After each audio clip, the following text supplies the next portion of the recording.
साथियों नमस्कार, मैं हूं शैलेंद्र कुमार और यह है सिद्धार्थ क्लासेस।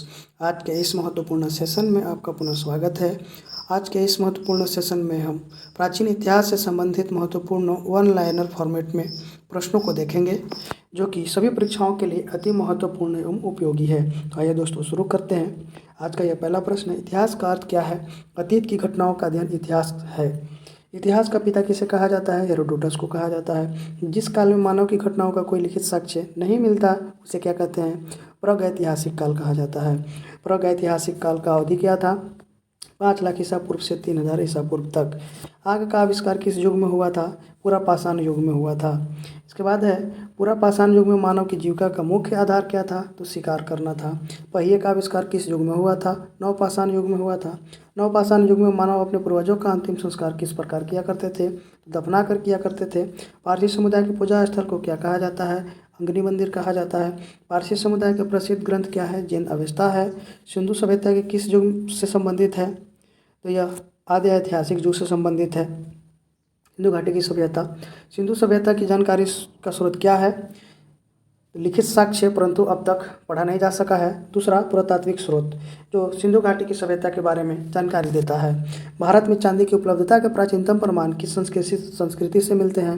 हड़प्पा संस्कृति से मिलते हैं। जूते हुए खेत का प्रमाण कहाँ से प्राप्त होता है?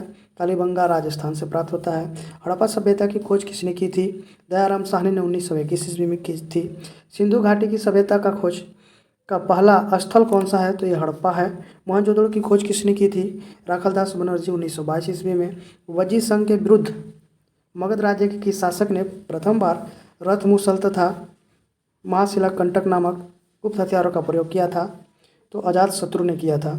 और इन दो हथियारों को आप बाहुबली मूवी में देख सकते हैं, दिखाया गया है। मगध सम्राट बिंबिसार ने अपने राज्य वैद्य जीवक को किस राज्य के राजा की चिकित्सा के लिए भेजा था? तो अवंती के राजा चंड प्रद्योत की चिकित्सा के लिए भेजा था। बौद्ध धर्म के संस्थापक कौन थे? गौतम बुद्ध थे। गौतम बुद्ध का जन्म कब हुआ था? 563 ईसा पूर्व में हुआ था। एशिया का ज्योतिर्पुंज किन्हें कहा जाता है? गौतम बुद्ध को कहा जाता है। इसके बाद है, गौतम बुद्ध का बचपन का नाम क्या था? सिद्धार्थ था। गौतम बुद्ध के पिता का नाम क्या था? शुद्धोधन था। गौतम बुद्ध के माता का नाम क्या था? माया देवी थी उनकी माता। गौतम बुद्ध के पिता का गौतम बुद्ध के पिता कहाँ के मुखिया थे? तो शाक्य गण के मुखिया थे। गौतम बुद्ध के जन्म, ज्ञान की प्राप्ति तथा महापरिनिर्वाण हेतु कौन सा उत्सव मनाया जाता है? तो यह बुद्ध पूर्णिमा के रूप में मनाया जाता है, क्योंकि इनका जन्म भी वैशाख पूर्णिमा को ही हुआ था और इन्हें ज्ञान की प्राप्ति भी वैशाख पूर्णिमा को हुआ था। और ये महापरिनिर्वाण को भी जो है वैशाख पूर्णिमा को ही प्राप्त हुए थे। इस प्रकार इसे हम लोग बुद्ध पूर्णिमा के रूप में मनाते हैं। गौतम बुद्ध की मृत्यु कब हुई थी? 483 ईसा पूर्व। बौद्ध धर्म में मृत्यु की घटना को क्या कहा जाता है? महापरिनिर्वाण कहा जाता है। गौतम बुद्ध के ज्ञान का प्रतीक क्या है? बोधि वृक्ष है। हर्यक वंश का संस्थापक कौन है? बिंबिसार है। शिशुनाग वंश का संस्थापक कौन था? शिशुनाग था। नंद वंश का संस्थापक कौन था? महानंदिन था। मौर्य वंश का संस्थापक कौन था? चंद्रगुप्त मौर्य था। शुंग वंश का संस्थापक कौन था? पुष्यमित्र शुंग था।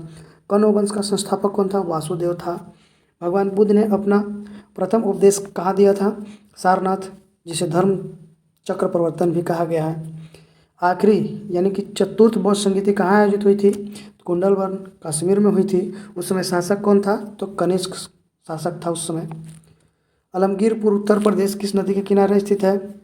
हिंडन नदी के किनारे स्थित है। सिंधु घाटी सभ्यता में घोड़े के साक्ष्य यानी अवशेष कहाँ से मिले हैं? तो ये सुरकोटदा गुजरात से मिले हैं। सिंधु सभ्यता के लोग किसकी पूजा करते थे? शिव की पूजा करते थे। वैदिक सभ्यता के रूप में किस सभ्यता को जाना जाता है? सिंधु घाटी की सभ्यता जो है एक प्रकार की वैदिक सभ्यता है। गायत्री मंत्र ऋग्वेद के कौन से मंडल से लिया गया है? तो यह तीसरे मंडल से लिया गया है। इसके बाद है, ऋग्वेद में गंगा नदी का उल्लेख कितनी बार की गई है? तो मात्र एक बार की गई है। ऋग्वेद में सर्वाधिक उल्लेख किस नदी का किया गया है? सिंधु नदी का किया गया है। ऋग्वेद में उल्लिखित सबसे पवित्र नदी कौन है? सरस्वती नदी है। सबसे प्राचीनतम वेद कौन सा है? ऋग्वेद है। धार्मिक कर्मकांड का उल्लेख किस वेद में मिलता है? यजुर्वेद में मिलता है। प्रार्थना एवं स्तुतियों का संकलन किस वेद में है? ऋग्वेद में है। संगीत का उल्लेख किस वेद में मिलता है? सामवेद में मिलता है। विवाह, चिकित्सा, जादू टोना, तंत्र मंत्र किस वेद से संबंधित है? अथर्ववेद से संबंधित है। जैन धर्म के 23वें तीर्थंकर कौन थे? पार्श्वनाथ थे। जैन धर्म के 24वें तीर्थंकर महावीर का प्रतीक चिन्ह क्या था? सिंह था। किस बौद्ध ग्रंथ से 6ठी शताब्दी ईसा पूर्व के 16 महाजनपदों के विषय में जानकारी मिलती है? तो अंगुत्तर निकाय से। हर्यक वंश के किस शासक को कुणिक कहा जाता है? अजातशत्रु को कहा जाता है। वृद्धरथ वंश का प्रसिद्ध शासक कौन था? जरासंध था। किस शासक ने गंगा एवं सोन नदी के संगम पर पाटलिपुत्र नगर की स्थापना करवाई थी? तो उदयन ने करवाई थी। शिशुनाग वंश के किस शासक के समय वैशाली में बौद्ध धर्म का द्वितीय बौद्ध संगीत आयोजित हुआ था? तो कालाशोक के समय हुआ था। इसके बाद है बुद्ध के जीवन की घटनाएं तथा धार्मिक विचारों में उपदेश का संग्रह किस ग्रंथ में प्राप्त होता है? तो सुत्त पिटक में प्राप्त होता है। महावीर के पिता किस कुल के थे? तो ये गायत्रिक कुल के थे। महावीर स्वामी ने किस उम्र में अपने बड़े भाई से अनुमति लेकर गृह त्याग किया था? तो 30 वर्ष की उम्र में। इनके बड़े भाई का नाम नंदीवर्मन था।